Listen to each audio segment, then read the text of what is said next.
Ô mãe, o que você espera dessa entrevista? Eu? É. Não sei. A gente convidou pra participar. O que eu achei? É. Meus filhos estão ficando. De primeira eu falei que eu não faria.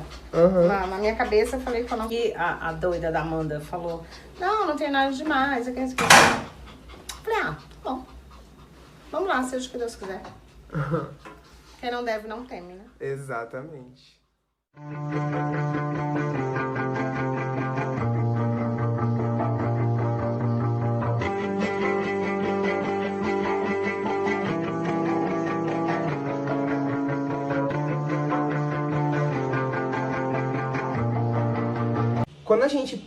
Quando a gente pensa em conhecer alguma história, eu acredito que a primeira história que a gente quer conhecer é da pessoa que nos introduziu a isso tudo, né? A pessoa que nos mostra isso tudo, a pessoa que quando a gente erra, ainda assim estende a mão. Ninguém As acreditou. histórias dessa mulher, tipo, que ela vai contar pra mim como tudo isso começou. Eu fiquei, vai ser muito emocionante. E é exatamente isso que a gente quer. A gente quer que seja uma entrevista bacana, emocionante, tranquila.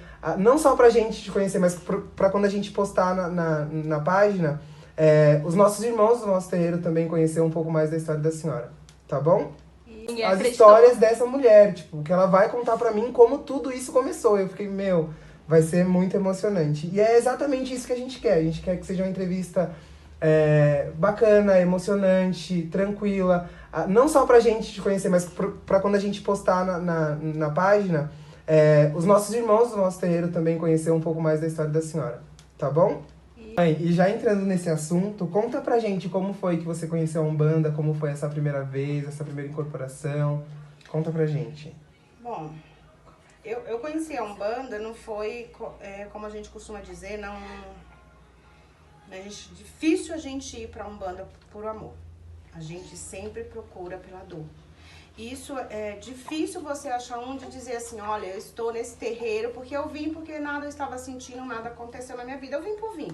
É raro, geralmente é pela dor, se não for sua, é de alguém muito próximo.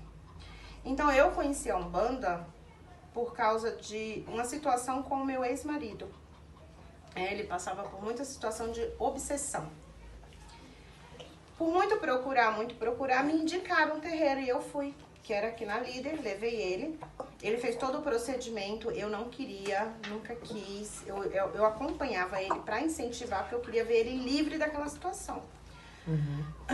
Era um terreiro pequenininho aqui na cidade Líder. Então eles fizeram todo o procedimento, ajudaram meu ex-marido, tudo. Ele ficou bem, principalmente em questão de álcool. E eu só assistia. A segunda vez que eu entrei nesse terreiro, essa babá falou pra mim assim: seja bem-vinda, minha velha. É um prazer receber a senhora na minha casa. Misericórdia. E aí eu falei, nossa, a mulher nunca me viu, né, e tal, ainda me chama de velha. Tá bom. Eu, como não conhecia nada, achei que era um ritual normal deles. Sentei no banco, fizeram todos os procedimentos com meu ex-marido e tal. Passou-se. Na terceira vez que eu fui indo, toda vez que eu entrava, ela falava, seja bem-vinda, minha velha. A minha casa está aberta para a senhora. Quando foi um belo dia que eu entrei, eu senti muito arrepio. E aí eu já não queria ficar lá dentro. Eu falei, você entra, eu fico aqui fora te esperando. Ele, para de besteira, vamos entrar. Tá, vamos entrar, porque a minha preocupação era dele desistir. Tá bom, entrei, sentei. Mas eu me tremia todinha, eu me arrepiava todinha. E na época, isso eu tinha o quê? 20 anos. 19 para 20 anos. Então eu era muito nova, eu não tinha conhecimento de nada disso, né? E tinha sempre aquele burbulho que hoje ainda não acabou, que o quê? Que a Umbanda é coisa do demônio, que recebe espírito, é porque faz o mal, né? Então eu tinha aquilo comigo, mas naquele momento era o que estava ajudando ele. Tá, sentei e antigamente você tinha que postar as mãos na mesa. Existia uma mesa, era uma mesa de cimento, e essa mesa tinha todas as imagens, acendia-se as velas, né? Então, para você incorporar, você teria que pôr as mãos postas em cima da mesa. Não era assim numa corrente como é hoje. Então, você teria que colocar as mãos. E aí ela pegou e falou pra mim, filha, coloca as mãos aqui em cima, vem me ajudar na corrente espiritual. Eu falei, vou não. Ela falou assim, não, vem, não vai acontecer nada. Eu falei, não, eu não vou, eu tô bem aqui, mas eu já tava me tremendo, eu suava. E ela falou assim, não, filha, só põe as mãos aqui em cima, vai ficar tudo bem, eu vou ficar do seu lado. Eu falei, tá bom. Fui lá. Na minha intenção era pra ajudar o dito cujo. Botei as mãos lá. Coloquei, ela falou, agora você fecha os olhos. Eu falei, não vou fechar os olhos. Ela, não, fecha os olhos. É só pra você vibrar coisas boas. Imagina Pai Oxalá com as mãos em cima da sua cabeça. É só isso que você pensa, mais nada. Eu falei, não vai acontecer nada. Ela falou, não vai acontecer nada. Coloquei as mãos, fiz o que ela mandou. Imaginei Oxalá, estendendo, tinha um Oxalá, estendendo as mãos dele sobre mim. Quando eu senti aquele baque. Eu fui parar lá na porta. Meu Deus. Quando eu voltei, eu já voltei agachada e fazendo. Falei, o que tá acontecendo? Eu preciso me erguer. Eu não conseguia me erguer, eu não conseguia bater os dedos, não conseguia parar com esse negócio. E aquela coisa, eu agoniada, eu querendo levantar, eu não conseguia. De repente ela vem calmamente com um copinho de café, um cachimbo. Aqui, minha velha, seja bem-vinda. Eu estava esperando a senhora há muitos anos. Salve, Mãe Maria Conga. Meu Deus, eu tô todo arrepiado. Ela já tinha visto, né? Ela já tinha... Até eu me arrepio quando... Meu Deus. E aí eu peguei e falei... Eu cá pensando comigo, porque somos médios conscientes, eu cá pensei comigo, eu falei, mãe Severa, sou eu que estou aqui. Eu não fumo cachimbo, eu fumo cigarro. E ela tomou a benção e beijou minha mão. Eu falei, por que ela tá beijando minha mão? E eu não conseguia, eu queria me erguer e não conseguia. E aí ela pegou e falou assim pra ela, minha velha, a sua matéria não tá muito acostumada, é a primeira vez dela, tenha paciência, tenha calma, cuide dela e faça com que ela cuide de vós por toda a eternidade da vida dela. A sua bênção pode ir e volte sempre. Nisso eu senti aquele baque.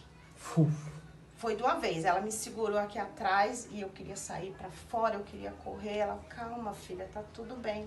Você recebeu um guia seu, que se chama Mãe Maria Conga, é uma preta velha, e aí de agora em diante ela tá na sua vida. O difícil é o primeiro. Agora ela vai abrir o caminho pra todos. Eu falei, não vai abrir caminho pra ninguém, eu tô indo embora. Eu não quero isso pra mim, eu não quero isso pra mim. Ela, calma filha, vai dar tudo certo. Foi lá na cozinha, pegou um chá e tal. Então foi assim que eu conheci a Umbanda, porque daí em diante, em seguida, ela fez a mesma coisa comigo, né? Só que aí ela me pôs na mesa com todas as velas apagadas, né? Como eu tinha feito aquela primeira situação com todas as velas acesas, eu não entendi. Pra mim ia ser a mesma situação, porque depois ela conversou comigo, falou que eu era médium, meus guias estavam ali, precisava trabalhar, precisava fazer a caridade, tal, e que não era pra mim ter medo. Porém, eu cheguei pra ela e falei, mas eu vou dizer pra senhora uma coisa. Eu vi tudo, eu senti tudo, tá? Tudo mentira. É tudo mentira isso aí. Não existe. Não acredite em mim. Não acredite. Eu fumei o cachimbo, eu vi a senhora beijar minha mão. Aí ela me respondeu assim, filha, você anda agachada dentro de casa ou na rua? Você já fumou cachimbo na sua vida? Você já tomou café sem açúcar? Você já fez esse gesto? Você anda fazendo esse gesto? E aquela voz que é que é um cumprimento de preto velho? Eu não. Falei, então isso é pra você entender que você estava incorporada. Tudo aquilo que a gente não faz no nosso dia a dia, no nosso normal, é porque alguém está fazendo por nós. Eles não tomam a sua mente, ele toma seu corpo. Eles movimentam o seu corpo. A sua mente tem que estar vendo tudo porque você tem que saber e ser sabedor daquilo que o seu guia faz. Então você não pode perder o seu sentido. Ela falou, só existe um único médium que é inconsciente, que é o sonâmbulo. Mas esse dificilmente ele vai incorporar. Por quê? Porque o médium ele não pode perder a sua consciência, senão ele perde a sua essência. Ele vai criar vaidade, ele vai criar tudo aquilo que estraga um bom médium. Eu, por muito confiar, acreditar nela, falei, tá bom. E nesse dia ela me colocou na mesa, as velas todas apagadas, só havia 4 pontos acesos. E ela falou, você põe a mão na mesa. Mas eu achei que era realmente a mesma, né? Então vamos conhecer Mãe Maria Conga. Quem chega? Exu. Dona Mulambo. Ai, meu Deus, apaixonado. Dona Mulambo toda do mesmo jeito que ela é hoje, aquela risada, levantando saia, fazendo graça, pedindo bebidas. E assim, ela abraçou a Dona Severa assim, como se ela conhecesse assim já há muitos anos, né? E realmente, depois a Dona Severa contou pra mim que ela já conhecia a Dona Maria Mulambo há muitos anos, né? E nessa casa só era médium a filha dela. Ela já com muita idade, 70 e poucos anos, ela já não trabalhava mais. Ela ajudava a filha a cuidar. Então, naquela casa se passou a ter médium, eu e a filha dela. Então, a gente fazia todo o atendimento, né? E aí foi indo. Então, assim, minha primeira incorporação foi Mãe Maria Conga e depois Dona Maria Mulambo. E aí, consequente, vieram todos os... Qualquer um de nós pode errar, né? Não importa o tempo que você tenha. É por isso que quando as pessoas dizem assim, eu tenho 30 anos, eu tenho 40, 45, 50 anos, raspado, não sei o quê. Tá, a partir do momento que você joga isso na cara do outro, você já perdeu a sua humildade, né? Não é o meu tempo. Eu vou fazer 30 anos agora, dentro dessa religião. Mas assim, o que eu aprendi? Muito pouco. Muito pouco. Tenho muito que aprender. Nada sei. Nada sei. Porque cada vez que eles me dão um puxão de orelha, é um aprendizado. E para você ser uma filha de santo, você tem que ter a cabeça baixa. 24 horas para eles. Você não pode erguer acima. É por isso que em terreiro de candomblé, as equetes, elas sempre estão de cabeça baixa para o Pai de Santo. Ela não pode levantar a sua cabeça. É uma forma de respeito, certo? É um aprendizado deles. Uma doutrina, né? É uma doutrina deles. A Umbanda, ela é aquela que pratica a caridade. Eu sei que tem os falhos. Eu sei que tem os terreiros que realmente não faz conforme o nome. Mas essa pessoa também está aprendendo. E a primeira coisa que a gente não deve fazer é julgar. Porque quando a gente julga, a gente esquece que lá atrás a gente errou e que ainda vamos errar muito. Né? Larguei tudo que eu tinha, eu deixei. Nunca voltei para buscar. E como é pra senhora lembrar de tudo isso hoje, mãe? Pra mim, hoje, eu assim, com o Pai Sete Flechas eu aprendi muito, Caio, que a gente passa pelas situações pra gente poder ensinar. Se você não passar por situações na sua vida espiritual, você não vai saber, você não vai ter histórias pra contar. Porque geralmente as pessoas, o que elas acontecem? Muitos pais de santo, muitos mães de santo, elas frequentam uma faculdade, elas têm um estudo, elas têm uma história estudada, né? Eu não tenho essa história estudada, eu nunca fui na faculdade, eu nunca estudei, eu nunca li livros sobre a Umbanda. Então, tudo que histórias que eu conto, foi que eu vivi. Então, se tudo que eu vivi foi para hoje eu ter história para contar para os meus filhos, porque eu passei e não dar exemplo de pessoas, olha, a mãe de santo fulano passou por isso. Eu não sei da vida de mãe de santo fulano. Eu sei do que eu passei. Então, são histórias que eu vivi. Hoje, eu agradeço por tudo isso que eu passei. Porque foi aprendizado. Você aprende até a lidar com a outra pessoa que se diz estar fazendo a caridade, que se diz estar... Tá na hora dela voltar. Aqui ela já fez a parte dela. Ah, nem teve erro de gravação. Agora teve, né, Amanda? Volta de novo. No meu próprio terreiro dentro da minha casa, né?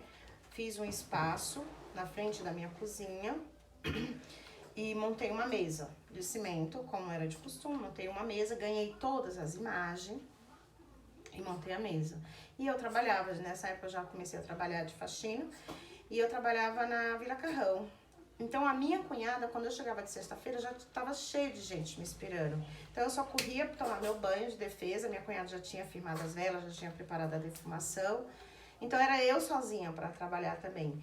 Então, eu entrava, tomava banho rapidinho e só ia lá, ela só deixava a vela mesmo de Oxalá para me acender. O resto, ela tinha firmado tudo. E aí, eu começava. Eu ia lá, já fazia minhas preces e já ali mesmo eu já incorporava. Então, eu escolhia quem eu ia trabalhar, se era esquerda, se era Mulambo, se era o Exu Caveira, ou se era Baiana, ou se era a Mãe Maria Conga. Então, era esses que eu trabalhava. Bom, ali ela atendia todo mundo. Então, eu ia das 7 da noite até meia-noite. 11 horas da noite, 11h30 da noite, meia-noite, atendendo todo esse povo, né? E foi daí que eu conheci o Bico. Porque o Bico foi lá para pedir ajuda. Caramba, que né? sensacional. Então, por isso que eu conheço o Bico há muitos anos e tem, assim, um amor muito grande por ele por causa disso. Isso foi quantos anos atrás? Mais ou Nossa, eu menos. era titica. Eu acho que a Yasmin, Era muito novinha. muito bebê, há muitos anos. Tem uns 20, uns 21 anos. Não, até eu ficar maiorzinha, eu ainda É. lembro de muita gente naquele corredor. É, tem uns 21 anos por aí. E aí eu atendia as pessoas, mas não eram pessoas da rua. Eram sempre pessoas da Vila Carrão, Patriarca, muitas sambistas. Eu acho que eu tenho um dom com as sambistas. Vinha muitas moças da Vila Matilde passar comigo. Então, assim, a minha rua ficava cheia de carrão, né? E não era ninguém, nunca foi uma pessoa da minha rua, lá onde eu coisava. Passou-se o tempo, resolvemos fechar porque o centro estava se expandindo. Então não dava para fazer as duas coisas mais, né? Não dava para ter o terreiro na sexta e sábado fazia, porque começou a ter muita criança, porque a escolinha, a gente montou a escolinha do bem, aí tinha a palestra com as mães, depois tinha a desobsessão, então estava ficando muito cansativo. Aí o que aconteceu? Foi onde eu conheci o Celso, que eu separei, né? Conheci o Celso e a gente comprou esse apartamento. E aí eu falei, eu não quero mais isso pra minha vida.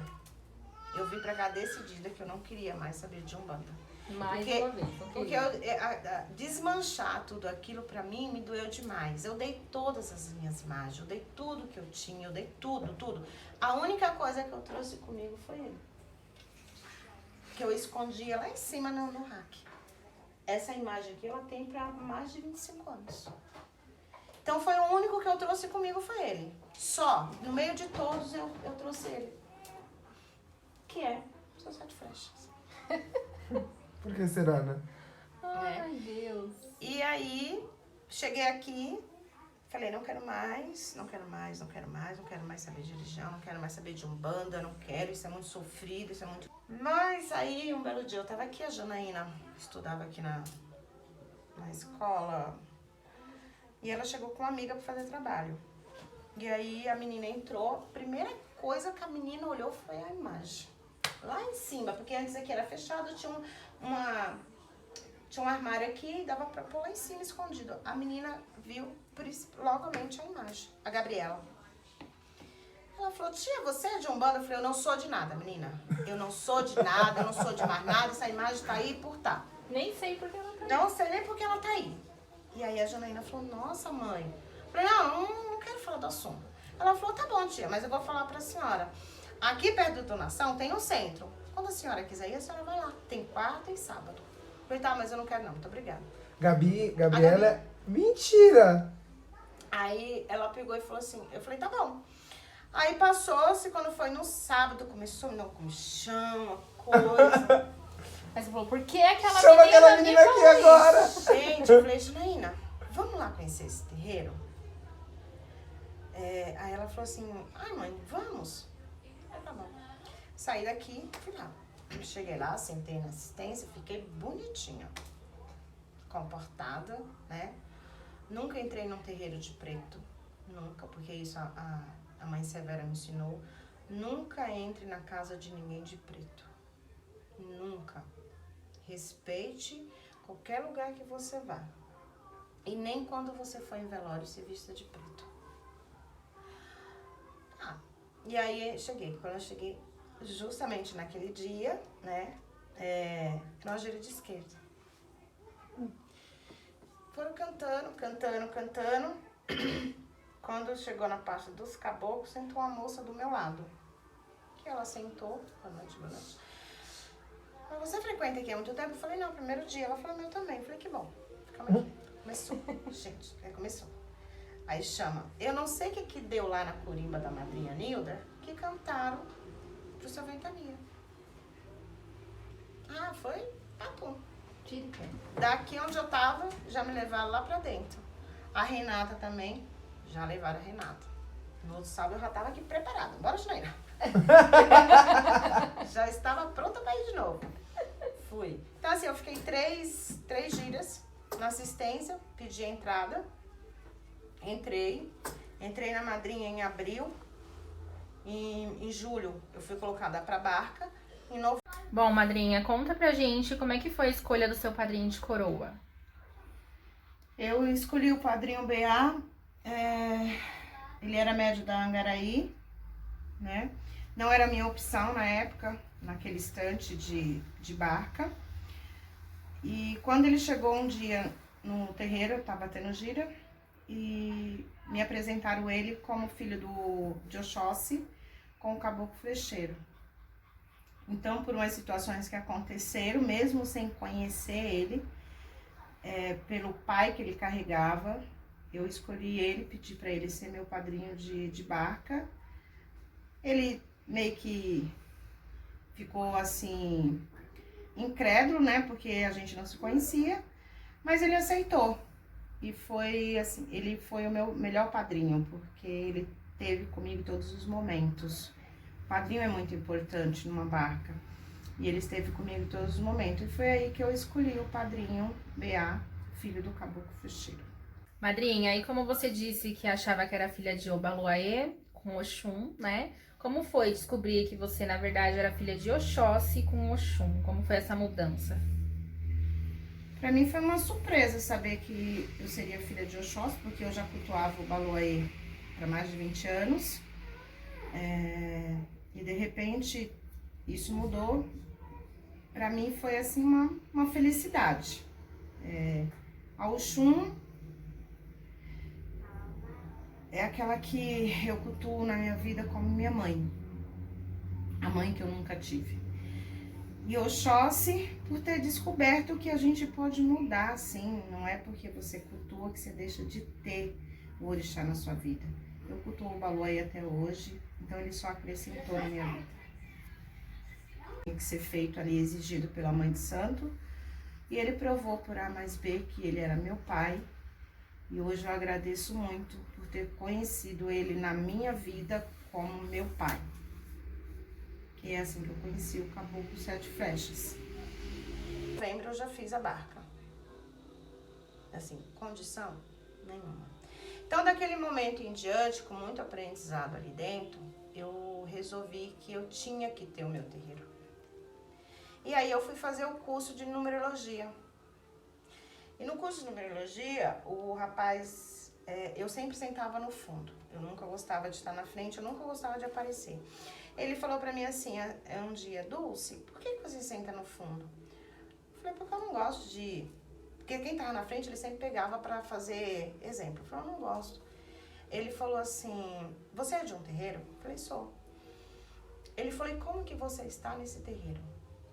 Eu falei, acho que eu tô bem. Ele falou, não tá não. Ele falou, tá na hora de você colocar a sua cadeira e sua mesa no seu espaço. Você não vai conseguir mudar a posição da mesa e nem as cadeiras de lugar aonde você não pode. Aí ele falou, eu vou fazer sua numerologia na lousa. Aí ele fez. Do jeito que ele fez, todos os resultados deu 1. Todos os resultados deu 1. Deu 1, todos os resultados. Ele falou, você sabe por que o resultado de tudo 1? Não, 1 é líder.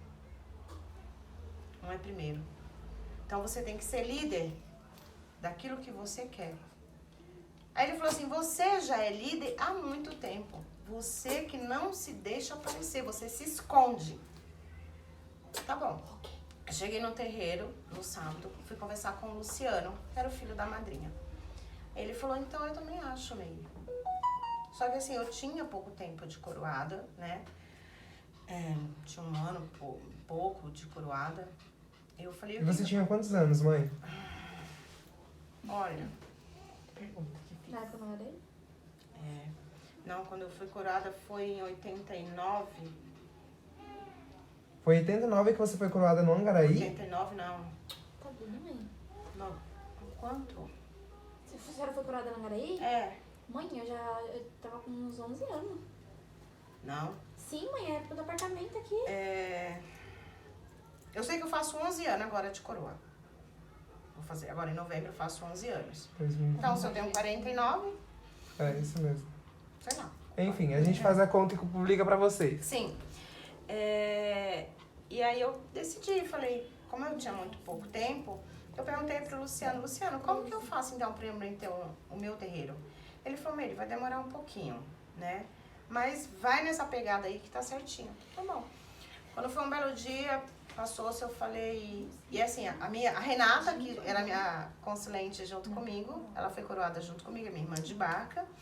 A Renata passou com a mãe pequena, pegou assentamento, tudo. E um belo dia eu falei pro Luciano, eu quero minhas coisas, porque eu quero montar o meu terreiro. Ele falou, tá bom, Meire, eu vou falar com a minha mãe. Aí a madrinha me deu meu assentamento, mas isso já estava para mais de 2 anos, né, de coroada. A madrinha me deu meu assentamento e ela falou assim, ó, o assentamento ele vai de 6 a 1 ano para você conseguir. Eu consegui, acho que em 4 meses, todas as coisas. Cheguei para ela e falei, madrinha, tá tudo aqui, né? Peguei meu assentamento, passou um tempo, eu falei pro Luciano, eu quero a minha mão de faca. Ele falou, minha mãe não vai te dar. Falei, mas eu quero, porque eu quero montar meu terreiro. Falei, então vamos falar com a mãe. Falei, tá bom. Ela falou, tá bom, filha, providencia as coisas, quando estiver pronta você me avisa. E aí, eu falei, tá bom, madrinha. E eu falei assim, vai fazer eu e o bispo. Ela, mas por quê? Eu falei, sim, eu e o bispo. Aí eu cheguei pro meu irmão, falei, meu irmão, a gente já fez nosso assentamento junto, agora a gente vai abrir o nosso terreiro. Não, eu não. Você vai comigo. Não, mas eu não tenho condições, a gente vai arrumar condições. A gente se juntou aqui, fomos pra cidade, eu e o bispo, ali pra Sé. Falei, quando fosse hoje, ele falou, irmã, eu não tenho dinheiro. Eu falei, eu também não. Eu falei, mas você tem um cartão, não tem? Ele falou, tem. Eu falei, bora de cartão. E como a gente vai pagar? Eu falei, já tá as conversas. Chegamos na Sé, a gente comprou tudo, gente. Até o sininho a gente comprou. Até o sininho a gente comprou. E a felicidade? Nossa! Eu sei que as minhas coisas e a dele ficou um valor de R$500. Ficou 5 parcelas de 100. Era muito dinheiro. Na época era muito dinheiro, Muito né? dinheiro. E aí eu falei pra ele assim, ó, um mês eu pago, um mês eu pago, um mês eu... Eu falei assim, bom, eu sei, gente, que o dinheiro surgiu, a gente acabou pagando. Enfim, deu tudo certo. Cheguei pra madrinha em menos de 3 meses, sei lá. Falei, madrinha, as coisas estão prontas. Mas já. Era quase final de ano. Eu falei pro Luciano, eu quero a minha mão de faca na cachoeira. Ele falou, pô, mas você tá exigente, hein? Aí ele falou, tá bom, vou falar com a minha mãe. A madrinha falou, não, tudo bem, sem problema. Eu peguei minha mão de faca na cachoeira, minha do bispo. Então, quando a gente voltou nas férias, a gente já era considerado pai de santo. Porém, a madrinha conversou com a gente e tal. E na conversa que ela teve com a gente, eu decidi que era o momento de eu abrir o meu terreiro. Só que assim, não que aquele que eu pequeno de Guarnazzi, ele não era um terreiro. Para mim era porque foi experiência, foi aprendizado. Mas eu não tinha fundamentos, eu não tinha a licença de mão para fazer isso. Porque não é você só dizer, eu quero ser uma mãe de santo. Não adianta, porque nada que você fizer vai dar certo. Você pode abrir quantos terreiros for, você vai fechar logo em seguida. Vai pegar fogo, você vai sofrer acidentes. Eu já vi vários casos desse. Então não adianta faça as coisas certas, faça as coisas direito, que é pra você não ser ibope, pra você não ser mal falada. De qualquer jeito, você vai ser mal falada. Mas não daquilo que você realmente tem. Aquilo que você carrega, ninguém pode dizer o contrário. Você falar uma coisa, você provar é outra. Então, quando eu decidi isso, eu fui atrás. Como eu falei lá no começo, a gente tem muito preconceito quando você fala que vai montar um terreiro, né? Não dava certo, até que eu consegui. E seu formigueiro já tinha me mostrado como seria o terreiro. Então, eu tava procurando exatamente o que ele tinha me mostrado. Que seria um lugar que não seria porta de rua, que seria numa periferia realmente para fazer a caridade para as pessoas. Ele não queria numa rua Tatuapé, Carrão, nada disso. Ele queria realmente na periferia. Um lugar bem simples, bem pobre, bem escondido. E aí ele me mostrou como seria. Teria um portão, teria um galpão, que teria outras portas. E antes de eu entrar, eu ia encontrar barro e bananeiras. Quando eu achei esse lugar, que o rapaz abriu o portão, realmente, o barro batia aqui. Tinha bananeira mais do que tudo. Aonde é agora? Onde é agora, que ali é os quartinhos. Uhum. Ali era cheio de barro, era bananeira, pé de manga, era um monte de coisa. E aí eu falei pro moço, é aqui? Né? E aí ele pegou e falou, o que você vai fazer? Eu falei, moço, olha, agora eu digo... Falei, olha, eu quero montar um terreiro. Terreiro de quê? Falei, você já ouviu falar de Umbanda, Candomblé? Já. Falei, então eu queria montar um de Umbanda. Aí ele falou assim, tá bom, você me pagando aluguel, tá tudo certo. Ufa. Tanto de aluguel. 2 meses de depósito, o lugar é seu. Sei que você tá vendo, né? Você precisa fazer uma reforma. Falei, bom. Então, assim, que eu decidi mesmo foi logo depois que eu fiz o meu assentamento. Mas eu sempre soube, de alguma forma, que eu ia ter um lugar. Tanto que eu abri esse mesmo sem noção de nada, né? Sem entender nada. Tanto que chegava uma pessoa e falava assim, essa criança vai ser benzida. Peraí que eu vou receber a baiana. Eu não recebia ninguém, eu não conversava com ninguém. Eu, assim, amei ele, não. Porque eu não tinha entendimento nenhum. Então eu falava, peraí que eu vou chamar a baiana. Peraí que pra benzer, vou chamar a preta velha. Então a pessoa tinha que esperar eu incorporar para poder resolver. Eu não resolvia nada. Então, assim, tudo isso foi aprendizado para mim, foi lições. Você passa por muitos testes, né? Numa situação que eu estava ali, naquela época em Guarnazes, naquele terreirinho. Você vê um senhor estacionar um carro, né? Um carro na sua porta, entrar com uma maleta, todo de paletó, e falar assim, eu quero passar numa consulta com a sua pombagira. Tá. Recebe a pombagira chega e pergunta pra ele, o que você quer de mim? Ele abre a maleta cheia de dinheiro e fala, eu quero que você tire essa uma pessoa da minha vida. E aí você fala, nossa, que dinheiro. Dá pra pegar. Não. Eu já ia ficar doida. Né? Ó, você compra isso, não, traz daqui 7 dias. Eu mesmo vou atrás dessa pessoa. E aí ele queria realmente que a Mulan pudesse jeito numa pessoa da família dele, enfim. E aí ela falou, seu moço, eu olhei no lugar errado. Ai, Mulan. Pegue o seu pataco, Você faz isso? a sua mala, dê meia volta e vai embora. Aqui a gente não faz isso, mas você vai achar algum lugar que vai te aceitar com esse pataco todo. Mas aqui não. Ele falou assim, você já olhou aonde você trabalha? Ela olhou, sim, o que tem de errado? Ele falou, você não tá vendo que é muito simples, você poderia ser elegante, seu lugar ser com conforto? Ela falou, não preciso de conforto. Eu preciso que a minha matéria seja honesta. Então, você vai voltar com o seu dinheiro para trás, que aqui você não vai conseguir. Quando aí ele foi embora, a minha cunhada estava com ela foi embora. E aí eu falei pra ela, puxa vida. Eu só precisava disso. Era só isso que eu queria. Meus problemas. Era só uma pessoinha. Aquelas. Né? Mas aí você também aprende. Que você já pensou se eu tivesse aceitado? Se eu tivesse passado à frente, sim, naquela situação pela minha necessidade de, assim, eu não ter nada no meu armário para os meus filhos comer. Então, assim, foi um teste, gente. Sim. Eu não tinha nada naquele dia dentro do meu armário para os meus filhos comer. Eu não tinha. Eu não tinha vela para acender. Não tinha. Naquele exato momento, eu só tinha arroz na lata para fazer para eles. O que você faz quando você vê uma maleta de dinheiro daquela? Gente, era notas sobre notas, notas sobre notas. E o guia olhar para a pessoa e falar assim, você volta com seu dinheiro para trás, que aqui realmente ela poderia ter aceitado, mas hoje eu não estaria aqui. Hoje eu não estaria contando para vocês, com certeza não.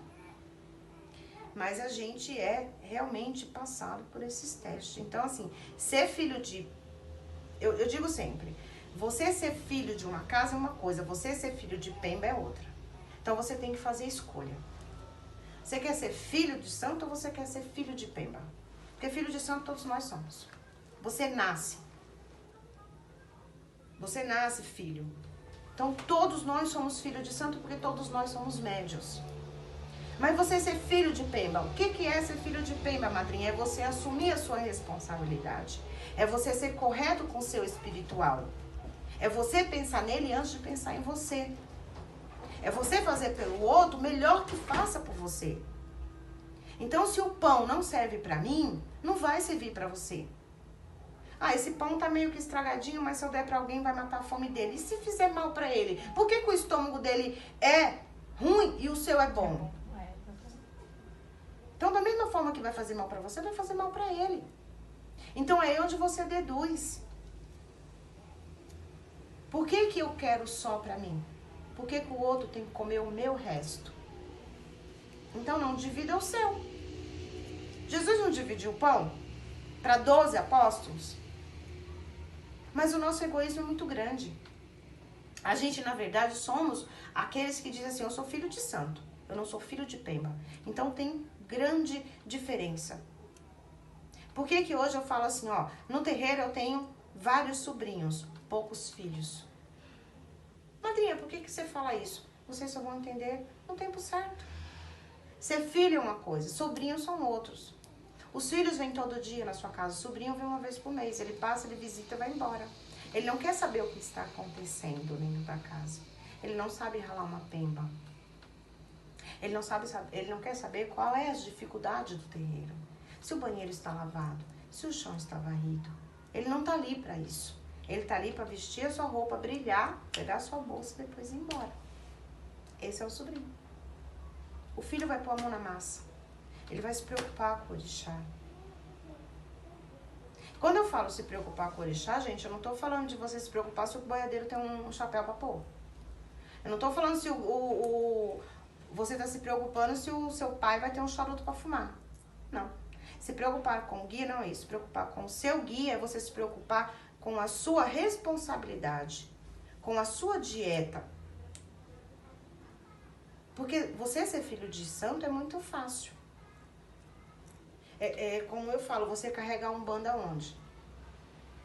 Você carrega um banda nas costas ou no coração? Porque se você carrega ela nas costas, ela é um peso. Sim. Se você carrega ela no coração, você tem amor a isso. Então, são coisas diferentes. Então, foi aí. Ô mãe, e já emendando nessa... Perdão até de te cortar. Emendando nessa questão de como a senhora conheceu, a gente discutiu isso até entre a gente, que a gente queria realmente saber essas duas situações da vida religiosa da senhora. A experiência que a senhora... A melhor experiência, a experiência que a senhora mais gostou de viver dentro da religião e a pior experiência. Eu vou pela pior. A pior foi exatamente essa história que eu contei de ser testada. De não ter acreditado. Eu sei que, assim, quando você convive 1 ano com uma pessoa, você não consegue conhecer. Mas quando você convive 7 anos com uma pessoa, de sábado e domingo, dentro da sua casa, você já sabe até os hábitos dela. Sim. E pra mim foi essa parte dessa primeira pessoa que eu gostava muito, ela não ter me chamado pra perguntar o que tinha acontecido.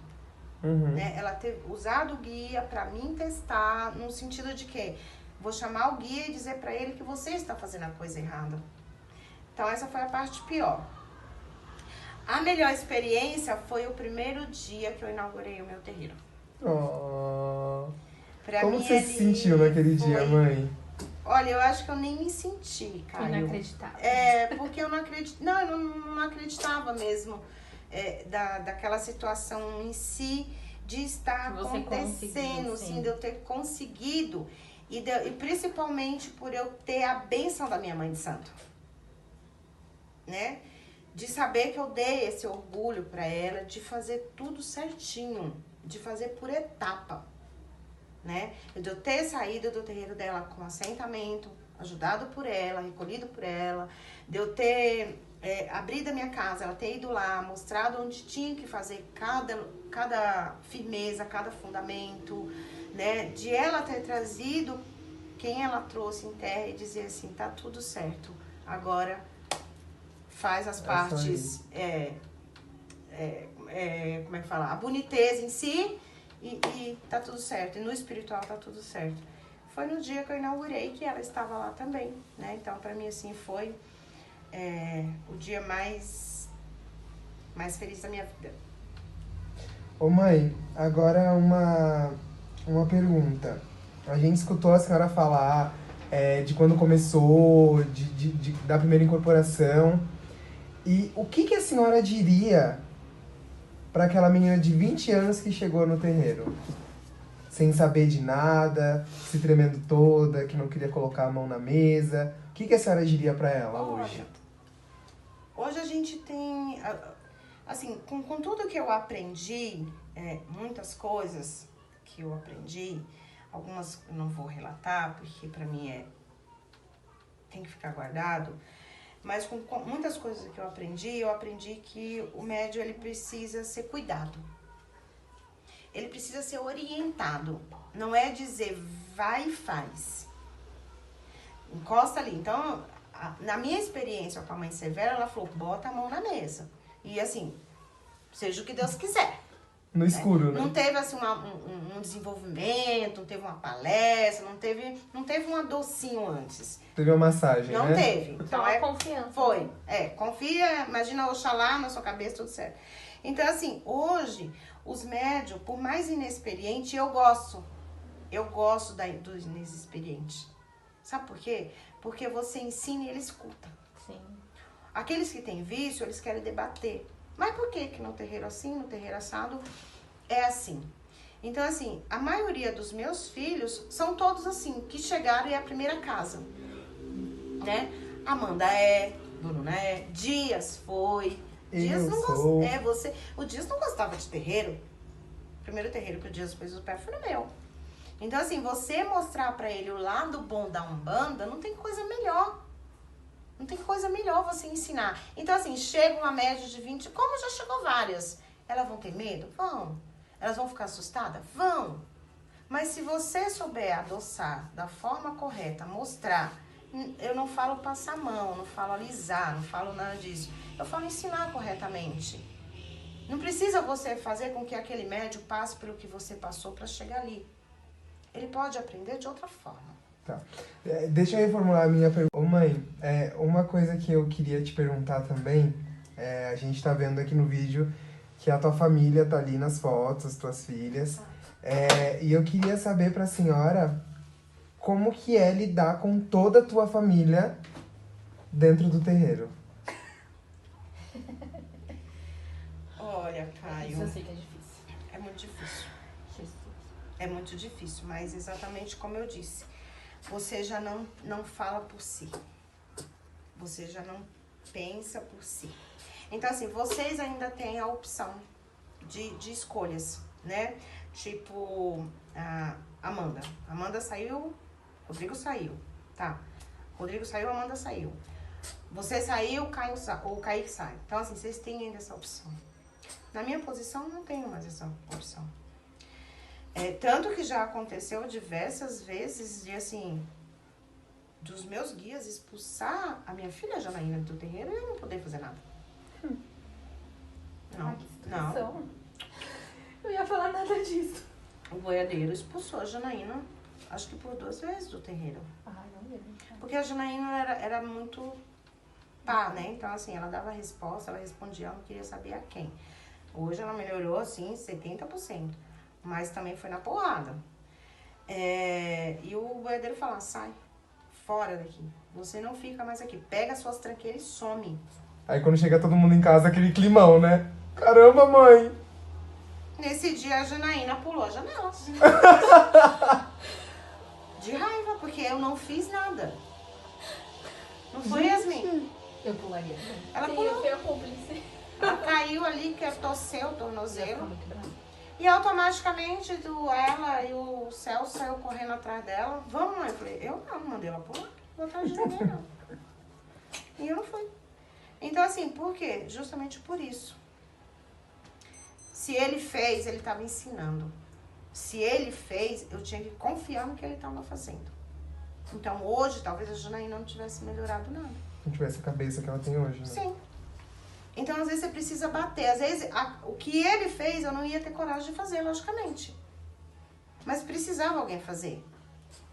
Então, ele fez aquilo que eu não fiz. Então, como não respeitar, como não amar o que você carrega? Não tem como. Por muitas vezes, a Mulambo me tirou de várias situações, assim, pessoa. Por muita situação. A Mulambo já fez eu entrar dentro de um táxi, não saber para onde ir. E quando chegar no lugar, ela parar e ela fazer eu ver a situação. E aí eu perguntar onde que eu tô, quem me trouxe. Né? E depois ela falar. Você só acredita vendo? Realmente, eu só acredito vendo, gente. Eu tenho esse grande defeito. Não adianta falar assim, olha, fulana disse, fulana... Não, eu não vou acreditar. Eu só acredito naquilo que eu vejo. Então eu sou muito cética nisso. É igual fofoca. Ah, o Caio contou pra fulano, que fulano contou pra Beltrano, e Beltrano veio e contou pra mim. Eu não acredito. Eu vou perguntar pra você. Agora, você ouvir é outra situação. Muda totalmente a situação. Porque, assim, eu tenho grandes qualidades, mas eu também tenho grandes defeitos. Então, quando eu falo acabou, acabou. Não adianta, porque eu não volto atrás. Foi assim na minha vida pessoal. Quando meu ex-marido me deixou, eu tava com 4 filhos. Eu não tinha uma moradia, eu não tinha um emprego, eu não tinha nada. A Yasmin tinha 2 anos e pouco. Ai, que desespero. Né? A Janaína tinha 6 para 7 anos, a Thaís tinha 9 anos. O mais velho era o Thiago, com 12, 13 anos. O que você faz? Com essa gurizada em casa. O correto seria eu correr atrás dele, né? Nunca fui. Nunca fui, nunca precisei dele pra nada. Não vou dizer que os meus filhos não passaram privações, não passaram fome. Eu não digo nem que seria o correto ir atrás dele, mãe, mas seria o que a maioria das mulheres fariam. Eu não fui. Não fui. Isso só mostra o quanto você... A gente do lado de trás, assim, mãe, até mesmo falando como teu filho, assim. Eu já cheguei até a falar isso contigo. Enxerga a Meire mãe de santo. Mas a Meire mãe de santo também é uma pessoa. Sim. A Meire sangra, a Meire é mãe, a Meire é vó. Eu falo que aqui não virou pedra. As pessoas acham que sim, né? A Meire faz compra. A Meire é uma pessoa normal, como todo mundo. Sim. E como que a senhora lida, mãe, ou lidou, né? Com essa situação desse confronto entre justamente o que a senhora está falando agora. A sua vida espiritual com a sua vida pessoal. Tem como separar ainda? Tem que separar. Tem que separar porque, assim, uma coisa que eu não gosto na religião é essa coisa de obsessão pelas situações. Eu não gosto. Detesto esse negócio de obsessão pelas coisas. Eu vivo pra minha religião, eu vivo pra Umbanda, mas eu vivo pros meus orixás. Eu vivo pros meus guias. Quando eu estou em casa...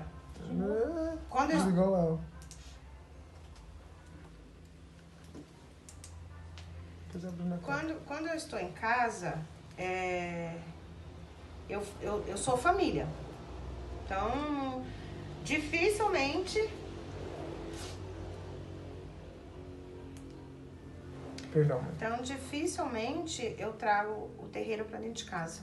e nem levo a minha casa pra dentro do terreiro. Eu não baixo no pé de um guia pra pedir nada pra ele, porque ele já sabe o que eu preciso. Eu não preciso conversar com ele, já que eu acredito que ele lê meus pensamentos. Então, por que eu tenho que baixar num guia e pedir? A não ser assim, uma vez passei, acho que em consulta com a cigana da Amanda, porque era gira de ciganos. Falei, eu vou saber como é que tá a minha vida, né? A gente também é curioso. Mas, do contrário, chegar assim e pedir, eu nunca cheguei. Nunca passei em consulta. Nunca passei em consulta com guia. Então, terreiro, problemas, terreiro. Problemas da minha casa. Então, quando eu saio um domingo pra aqui, eu vou pro terreiro. Os problemas vão ficar aqui. Quando eu voltar, eu resolvo. Eu imagino o quanto deve ser difícil separar isso e sair de casa levando toda a família junto, né? Sim, tipo, o problema inteiro tá indo pro terreiro. Porque às vezes, ó, a Jana não tá falando comigo, a Thaís não tá falando comigo, a Yasmin não tá falando comigo por alguma coisa que elas não gostaram que eu disse ou fiz na semana. O problema delas, não quer ir, fica aí, meu amor. Eu fui. Então, pra mim, acabou. Domingo é ali. Então, quando eu chego ali, também não quero saber o problema de seu ninguém. Ah, mãe, não quero saber, filha. Vai resolver. Não quero saber o problema delas. De jeito nenhum. Não tá com raiva? Não tá bem? Vai pra sua casa. Já falou, vai pra casa. Volta pra casa. A Janaína chega, volta pra casa. Não vem me estressar aqui, não. Por quê? Porque ali é pra mim cuidar dos meus filhos de santo. Não é pra mim cuidar dos meus filhos carnal. Então tem que saber separar, porque senão você não faz uma coisa nem outra. Se eu sair daqui com os problemas que eu decorreu durante a semana e levar pro terreiro, o que eu vou resolver lá? Eu não vou ter cabeça pra atender as pessoas. Da mesma forma, se eu trouxer os problemas do terreiro pra cá, eu não vou ter como ajudar a Yasmin, ajudar um, ajudar a outro, resolver um. Porque assim, elas falam, mãe, a senhora é a coluna de casa. A senhora morre todo mundo. Eu falei, gente, eu sou a coluna porque eu sou a mãe. Então, vocês me veem como mãe, como pai, né? Então, por isso que eu sou a coluna. Mas amanhã ou depois, eu indo, vocês vão aprender também a ser coluna de vocês. Acabou. Então, tem que saber separar assim. Não dá pra misturar de jeito nenhum, porque senão você não exerce nenhuma e nem outra. Quando estiver pronta, você me avisa. Tá bem?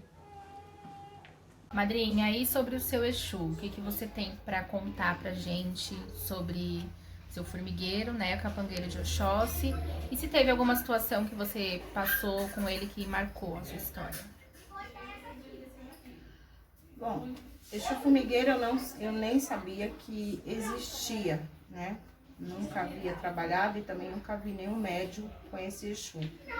Porém, ele apareceu na esteira, dizendo ser o capangueiro do Oxóssi.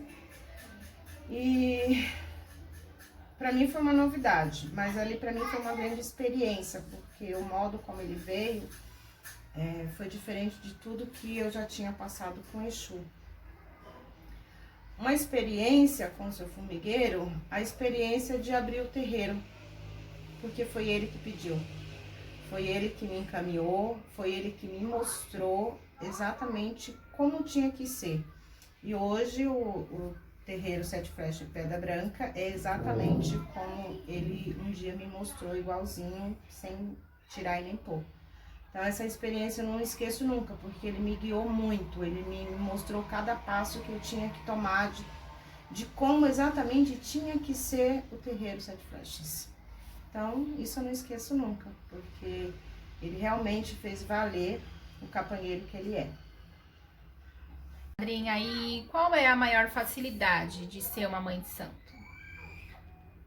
Amanda, facilidade não tem. Não há uma facilidade. Existem muitos obstáculos, muitas dificuldades em si. Mas a facilidade melhor é você saber o que fazer dentro de um terreiro. É você saber lidar com as pessoas, que é uma coisa bem difícil. E eu tenho uma grande facilidade de lidar com as pessoas. Eu tenho um jogo de cintura assim bem razoável. Não é à toa que hoje eu tenho uma casa cheia, né? E qual é a pior dificuldade em ser uma mãe de santo? A pior dificuldade, eu vou falar numa frase só pra você, Amanda. É a ingratidão. é algo que dói, é algo que perfura, porque as pessoas imaginam, não sei o que as pessoas imaginam, mas esse é o meu julgamento, de que as pessoas acreditam que pai de santo não tem vida, que pai de santo, ele não tem um coração. Mas eu digo por mim, eu acredito que todos os outros tenham também. Então, a gente tem um coração. E a ingratidão é algo que perfura a nossa alma. Passa, porque como tudo passa, né? Mas a gente fica marcado. Mas a gente vai aprendendo a lidar com isso com o tempo e saber que cada um tem o seu tempo de evolução. E a evolução, ela é pequena, igual a criança. Gradativamente vai crescendo, vai evoluindo. Outros desistem, né? Mas eu não desisto, não. Por mais ingratidão que eu passe, eu vou lutar até o fim, até eu ter os meus orixás junto comigo. Porque essa é a minha missão. Madrinha, o que você não admite dentro do terreiro? Eu não admito? Que tipo de situação? Olha, são vários fatores, né? Primeiro porque eu vejo o terreiro como uma casa sagrada, um lugar sagrado. Mas, infelizmente, uma coisa que eu não admito, que eu não gosto, né? Mas que vai sempre existir, é fofoca, disse-me-disse, a falta de respeito, de você chegar num chão sagrado, saravá Exu na porta e entrar adentro do terreiro e fazer fofoca dos seus irmãos ou ficar prestando atenção no que os seus irmãos estão fazendo. Eu sempre entrei num terreiro preocupada se as velas estavam colocadas, se a defumação estava feita, se a pemba estava arrumada, se o terreiro estava limpo, se o banheiro precisava de papel higiênico. E essas coisas a gente não vê hoje, né? De ver os médiuns fazendo panelinhas, fazendo fofoca, e quando se une tudo isso numa situação e botam certeza. Então é uma coisa que eu não gosto. Eu não posso dizer que eu não admito, porque vai ter. Mas é uma coisa que eu não gosto, é de fofoca e disse-me-disse dentro do terreiro. Eu acho uma falta de respeito muito grande. Madrinha, quem são os guardiões da sua casa? E além dele, tem um outro Exu que você carrega com você? Bom, os guardiões são vários, né? O chefe é o formigueiro e o Exu das pedreiras. Mas eu trabalho também o Exu do Juntó, que é da Oxum, que é o seu Giramundo. E também trabalho o seu Sete Catatumba, que ele vem comigo há anos e não tinha como deixar ele de fora, né? É um Exu maravilhoso na minha vida também, que protege muito a casa. Graças a Deus. Mãe, agora, visto que a senhora contou toda essa história da senhora pra gente, de como a senhora começou, de como a senhora conheceu, conta pra gente como que foi entender o chamado pra ser mãe de santo. Como que isso aconteceu? Quando que a senhora falou, caraca, eu vou ser mãe de santo mesmo? E quando isso aconteceu, como que foi pra você? Olha, logo depois que eu saí desse meu primeiro terreiro, aconteceu várias coisas e tal. E eu morava aqui na Sábado de Ângelo, quando isso aconteceu. Eu fui morar em Guarnazes. Mas eu peguei amor pelas situações, principalmente pela Mãe Maria Conga. Peguei muito amor. E lá em Guarnazes era casa. Então eu morava no fundo, a minha cunhada me cedeu um espaço no fundo do terreno dela. E eu construí, né, 2 cômodos para mim, meus filhos e meu ex-marido. E logo em seguida meu marido teve que dar continuidade, porque as cobranças nele eram muito grandes, né? E aí ele teve que dar continuidade. O que eu fiz? Eu desmanchei minha cozinha, fiquei só com o quarto, desmanchei minha cozinha e montei meio que um terreiro para ele. Então assim, eu montei 2 blocos, peguei 2 blocos, peguei uma toalhinha branca, pintei a borda da toalha de preto, porque até então eu já sabia que preto velho era branco e preto. Pintei a borda de preto e montei. Fui na casa de Umbanda, eu não tinha condições, não tinha dinheiro. Fui numa casa de Umbanda e comprei uma imagenzinha de Cosme da Damião desse tamanho. Foi o que eu pude comprar. Cheguei, coloquei aquela imagem de Cosme ali, um copo de água. Recolhi uma rosa nos matos. Coloquei no cantinho e falei pra ele, agora você incorpora que eu cuido. Foi onde ele começou a incorporar. Então, ele incorporava, eu não. Então, eu cuidava, porque ele era filho do caboclo sete flechas de Ogum. E eu cuidava. Então, eu tinha assim, um amor muito grande pelo pai dele. Pelo respeito que ele tinha comigo. E um belo dia, meu ex-marido caiu na besteira de fazer o que não devia. E o pai sete flechas veio em terra e me contou. Meu filho tá fazendo isso com você e você não merece. Então hoje eu vou deixar ele no chão. Bom, e realmente, quando ele foi embora, ele tomou um tanto assim de vinho. E na hora dele ir embora, 2 horas depois de incorporado, porque ele ficava sentado e manuseava muita ervas e tal. Depois que ele foi embora, ele deixou realmente meu marido como se ele tivesse bebido muito. Muito. Ele estava totalmente alcoolizado.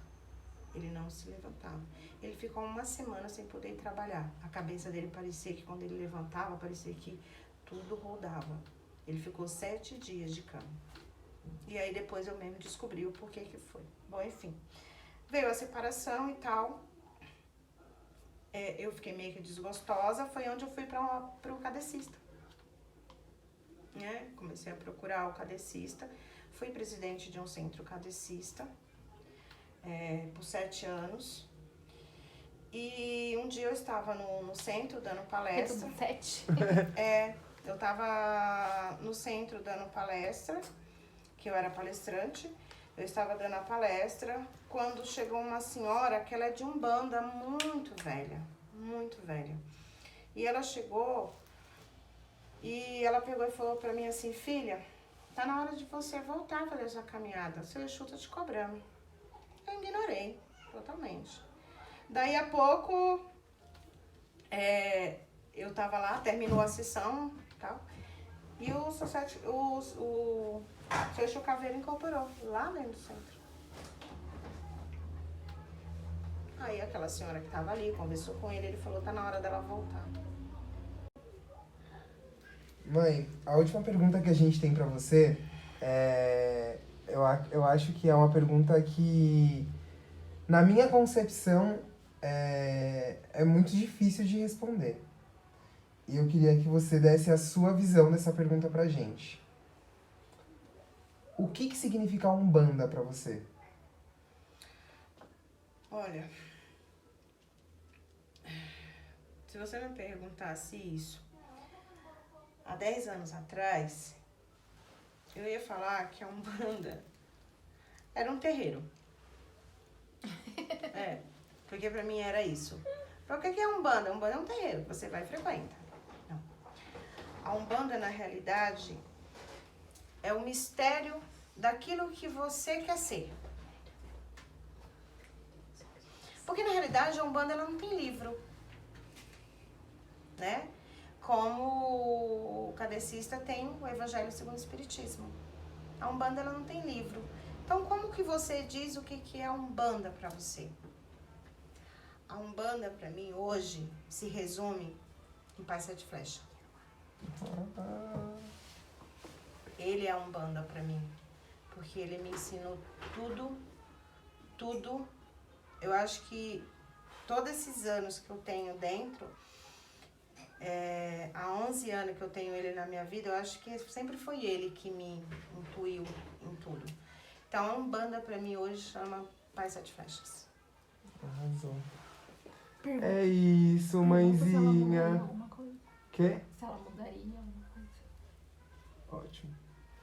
Mãe, e nessa sua trajetória toda, até hoje, até ter essa casa conhecida que a senhora tem hoje, até ter essa casa que tem essa credibilidade que a senhora tem hoje, esses filhos que a senhora tem, bonitos iguais a mim. Olha, vai sair briga. A senhora mudaria alguma coisa de lá pra cá? De quê? Ou mudaria esses filhos rebeldes? Em mim? num contexto geral, teria alguma coisa que a senhora mudasse? Não mudava nada. Nada, até as partes mais doídas, mais sofridas. E os que faz cagar e depois volta pra você? Oi, Amanda, tudo bem? Você tá aqui, né? Olha, Amanda, eu não mudaria nada, de maneira nenhuma. Eu ficaria exatamente, essa é a minha história. E a minha história não mudou uma vírgula. Então, já pra vocês ficarem sabendo, já de primeira mão, eu vou fazer o meu livro da minha história, viu? Olha que incrível! Na nossa página, em primeira mão na nossa página! Vai ter sorteio! Eu vou fazer mesmo o livro da minha vida. Para esses filhos, não é um aprendizado também, porque se você não erra, você não aprende. A gente não aprende nada andando em flores. A gente só aprende pisando em espinhos. Então não adianta você querer ser o certo, o correto. Não existe o que errou.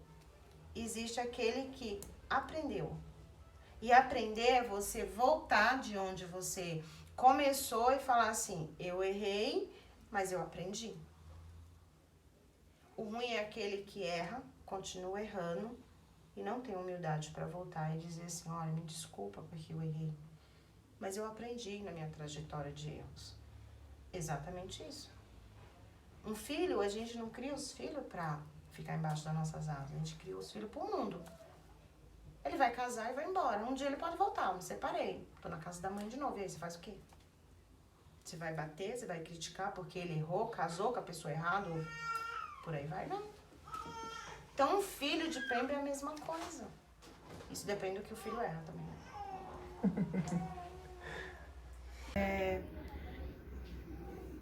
É ingrato, como filho de santo é vulnerável aos tombos. Ser filho de santo é você passar todas as provações, até mesmo aquilo que te falta de mais necessário, e agradecer. Eu acredito que hoje isso é muito difícil de fazerem. Porque a primeira dificuldade, a primeira obstáculo, o filho sai da casa, o filho se desespera, ele se revolta e ainda pergunta, se eu tenho orixá, se eu tenho Exu, o que eles estão fazendo que eles não me ajudam? Por que eles deixam eu passar por tal situação? E aí se esquece de que o orixá, ele não vai te trazer o prato de comida na sua mão. Exu é o que abre caminho, mas para abrir caminho, você tem que caminhar. Porque se você ficar sentado esperando, Exu vai ser o primeiro a dizer, levanta, porque eu não sou o seu escravo. E muitos acham que Exu se dá o nome de escravo. Não, Exu não é escravo, Exu é orixá. Ele é tão respeitado quanto todos os outros. E eu fico indignada muitas das vezes de saber que um filho abandona a sua missão, abandona o seu trabalho, que é praticar caridade, zelar pela espiritualidade, porque simplesmente perdeu um emprego, ou porque hoje ele não tem uma mistura. Eu passei por tudo isso e hoje eu tô aqui, sem faculdade, sem um livro que tenha me ensinado nada. Foi pelas dificuldades de que eles deixaram eu passar que hoje eu me sinto forte para enfrentar qualquer situação espiritual, seja ela qual for. Eu não tenho medo. Porque para mim não existe a maldade do orixá. Não existe o Exu bater num filho, o orixá bater no filho. Existe o filho sofrer as suas próprias consequências das suas atitudes. Mas é mais fácil culpar eles por aquilo que te falta. Então seja filho. respeite, ame. Porque até um filho que a gente tem, ele vai ter que cair para saber onde dói, para ele aprender a andar. Os orixá e Exu faz a mesma coisa. Isso não é castigo, é ensinar. É ensinar a lidar na vida, é ensinar que nada vem de graça. Você tem que batalhar, você tem que lutar. Isso é orixá, isso é Exu. Aquele que dá disciplina. E não aquele que faz você ser o melhor médio. Não existe o melhor médio. Existe o melhor filho.